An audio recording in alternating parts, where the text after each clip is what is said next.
Good morning, friends. Today we are going to discuss about our Constitution of India, and I welcome you all for this fantastic topic of the Indian Constitution. So here we start. अगर मैं बात करूं Indian constitution के बारे में, जिसको कि हम कहते हैं कि भारत का संविधान, और आज हम बात करेंगे लॉज मीन्स कानून के बारे में। सबसे पहले बात की जाती है कि संविधान है क्या। संविधान मीन्स कि ऐसे कुछ प्रिंसिपल्स, ऐसे कुछ स्टैंडर्ड्स जो गाइड करते हैं। These are essential to run a government so that rules are made so that efficiency and the proper governance can increase. The rules and the principles, the set of rules and the principles laid down is called constitution. उसको हम क्या बोलते हैं? संविधान का नाम देते हैं। तो आज हम इसी के बारे में चर्चा करेंगे, इसी के बारे में डिस्कस करेंगे। हम बिगिन करते हैं। First and foremost thing is importance of Indian constitution, कि भारत के संविधान की ऐसी क्या विशेषताएं हैं। Set of rules are there, these are made to run a government, to run a country, वो तो हमने समझ लिया। But what is the constitution's benefit, उसका इंपॉर्टेंस क्या है, उसका बेनिफिट क्या है। Our constitution contains valuable informations regarding the structures, organs, duties and responsibilities of the government, कि उनकी गवर्नमेंट की रेस्पॉन्सिबिलिटीज़ क्या है, उनके ऑर्गन्स की ड्यूटीज़ क्या है। If I take the example of judiciary, तो उनका काम क्या है। एग्जीक्यूटिव, तो उनका काम क्या है। And legislative, what is the work of legislative. So these are the three organs. We will discuss this thing in next chapters, but what is the importance. Next thing is our constitution regulates the relationship between the various organs. जितने भी governments के organs हैं उनके बीच में क्या relationship है, कैसे वो वर्क करेंगे, इस बात का भी सब कुछ लेखा जोखा we will get in the constitution of India. India is a diverse population. Bharat एक ऐसी कंट्री है जहाँ पे सभी धर्मों, जाति, रेस एंड बिलीफ के पीपल्स एक साथ रहते हैं। So it is the important to protect the rights also of the minorities. इसलिए हमारा संविधान ये गारंटी देता है the certain rights to protect the minorities also against the operations. If we talk about the framing of Indian constitution, अगर मैं बात करूं कि भारतीय संविधान की फ्रेमिंग कैसे होती है या कैसे की गई थी, तो इसके regarding we will go for the history. ये बात है 1934 की। It is around 1934 that Indian National Congress made the demand.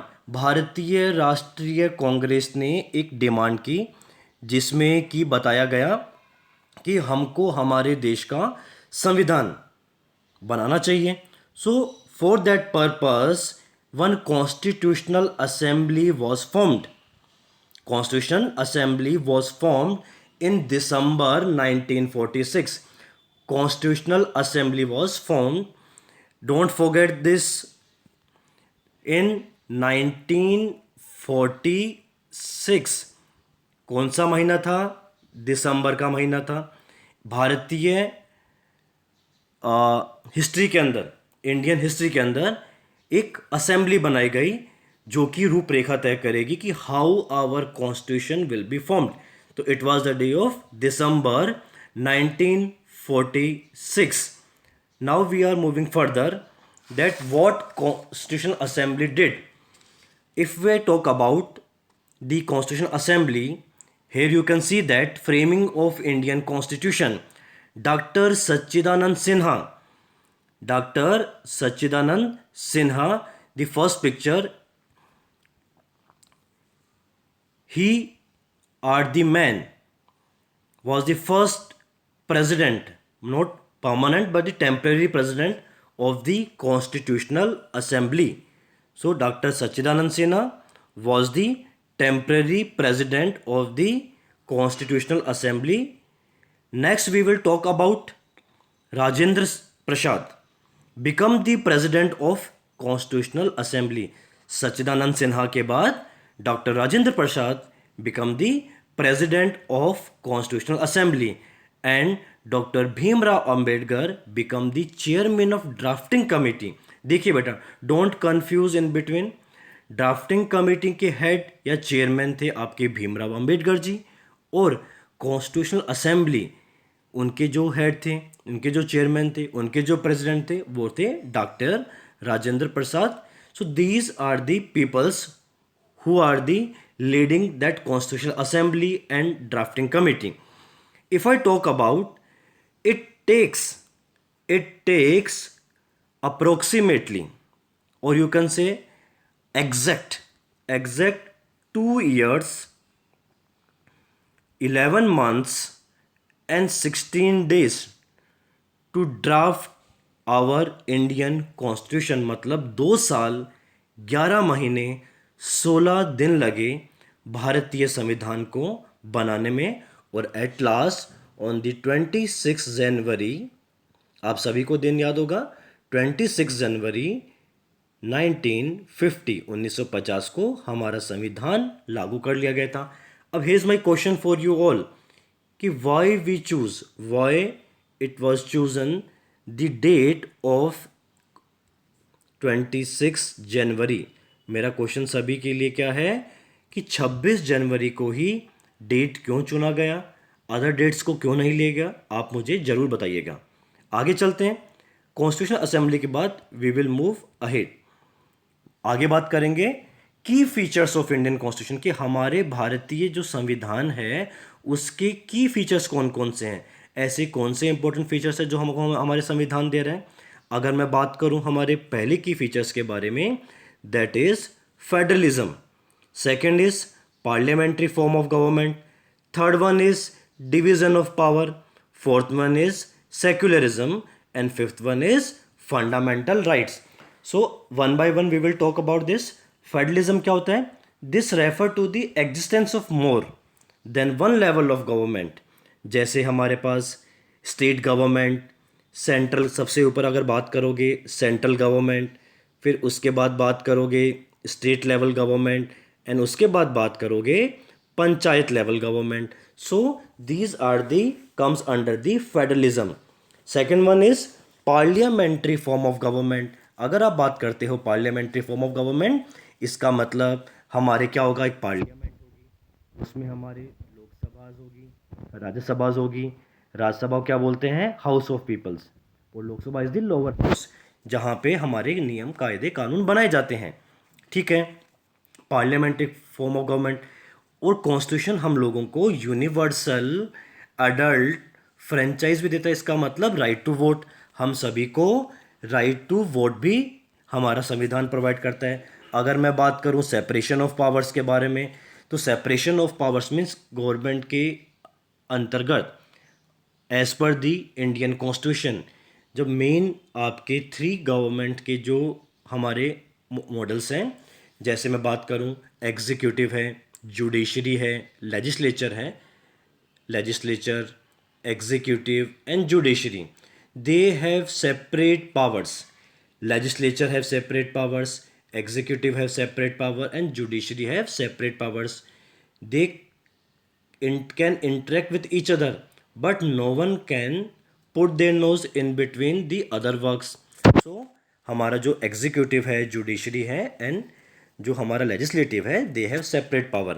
executive की बात करोगे, so I am giving little brief about the executive. Executive में बेटा आपके आते हैं प्राइम मिनिस्टर्स एंड उनके अंडर में काम करने वाले सारे ministers. These are the executives जो लोकसभा के अंदर बैठते हैं। ये सारे कहाँ बैठते हैं? आपके लोकसभा के अंदर बैठेंगे। अगर मैं बात करूँ लेजिस्लेचर के बारे में, लेजिस्लेचर में वी विल गेट कि पार्लियामेंट, आपके president, Lok Sabha and Rajya Sabha. Lok Sabha and Rajya Sabha are the part of this. And judiciary की बात की जाए, if we talk about judiciary, we can see that judiciary के अंदर आपके कौन आएंगे? हमारे सुप्रीम कोर्ट जो सबसे बड़ी हमारी न्यायपालिका है, उसके बाद हमारे स्टेट लेवल के कोर्ट्स, एंड देन हमारे डिस्ट्रिक्ट कोर्ट्स वगैरह। ठीक है, आगे चलते हैं। सेपरेशन ऑफ पावर के बाद फंडामेंटल राइट्स। फंडामेंटल राइट्स क्या चीज़ हैं उसके बारे में डिस्कस करते हैं। देखिए, फंडामेंट्स के constitution of India guarantee certain fundamental rights to all the citizen so that state may not misuse the power, कोई अपनी पावर को सिटीजन्स पे मिसयूज ना करे। कौन कौन से राइट्स हैं? राइट टू इक्वलिटी, सभी को समानता का अधिकार है। Right to freedom, right to freedom की बात करें, स्पीच का फ्रीडम है, एक्सप्रेशन का फ्रीडम है, एसोसिएशन का फ्रीडम है। Right to move freely, reside any part of country, हम किसी भी पार्ट में रह सकते हैं, हम किसी भी तरह का ऑक्यूपेशन प्रैक्टिस कर सकते हैं। Rights against exploitation means fundamental rights होता है जो प्रोटेक्ट करता है पीपल्स को, ह्यूमन ट्रैफिकिंग को, बैगर को, फोर्स लेबर को, और 14 साल के कम उम्र के बच्चों को किसी भी हजार्डियस जॉब में नहीं डालने के अगेंस्ट। मतलब 14 साल से 14 ईयर्स के कम उम्र के बच्चों को आप किसी भी तरह की हजार्डियस जॉब में नहीं इंक्लूड कर सकते। That is right against exploitation. अगला बात करूं, right to freedom of religion means हम किसी भी धर्म को मानने की, किसी भी धर्म को प्रीच करने की, उसको आगे ले जाने की, प्रोफेस करने की, प्रोपोगेट करने की, we have all the freedom. Next is cultural and educational rights, or we can call it the educational right. The constitution states that all the minorities, religious or linguistic can set up their own educational institution। मतलब कोई भी अपना educational institution open कर सकता है और country के development में पार्टिसिपेट कर सकते हैं। Last one is right to constitutional remedies. बात की जाए, this is the most important right, the fundamental right granted to the people are sacrosanct.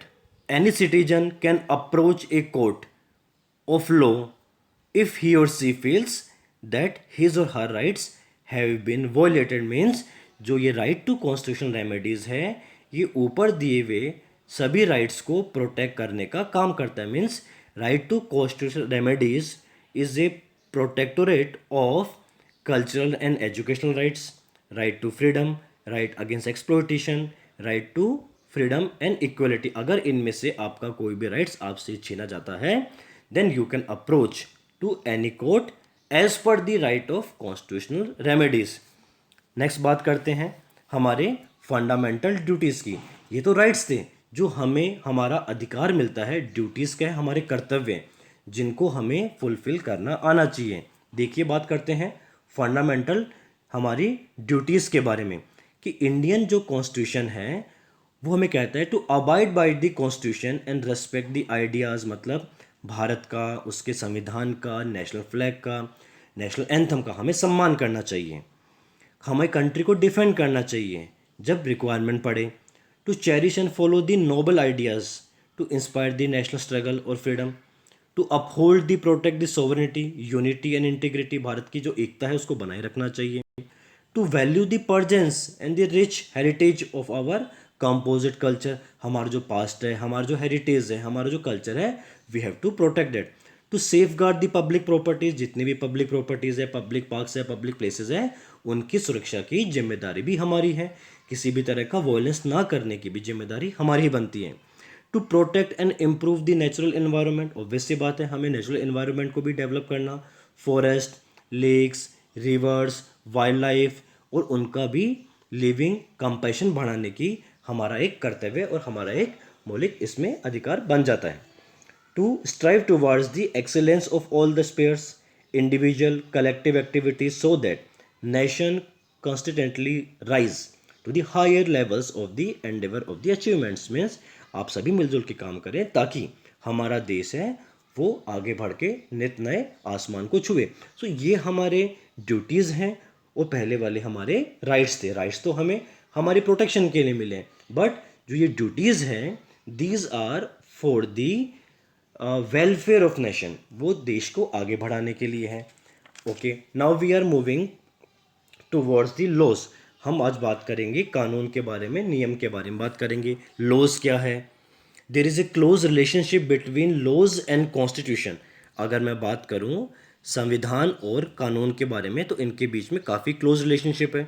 कैसे बात करेंगे? देखिए, all laws based on the provisions of the constitution, hence constitution is a ultimate source of laws.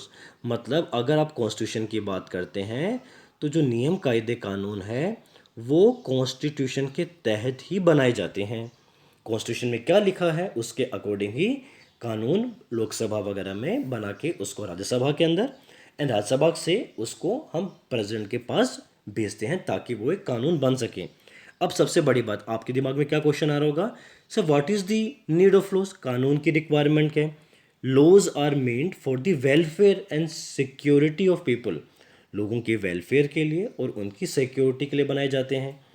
They serve as the mean of bringing about social change लेके आते हैं और establish करते हैं सोसाइटी को, ताकि सब लोग सेफ फील करें। जैसे एग्जांपल की बात करूं, हमारे जो सोसाइटी है उसमें बहुत सारे ऐसे सोशल एविल्स है, जैसे आप लोगों ने पढ़ा होगा दहेज के बारे में, डावरीज के बारे में पढ़ा होगा आप सभी ने।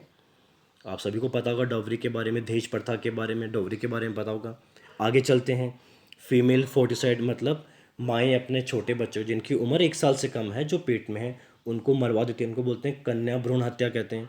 और एल्कोहलिज्म है, नीड ऑफ लॉज है, यहाँ पर बहुत ज़्यादा रिक्वायरमेंट पड़ती है। इसीलिए हमारा कानून, हमारे जो नियम कायदे हैं, हमारे जो लॉज हैं, हमको ये पावर प्रोवाइड करते हैं। आगे की बात करता हूँ अगर मैं कानून के बारे में, तो रूल ऑफ लॉ की बात की जाए, what is rule of law?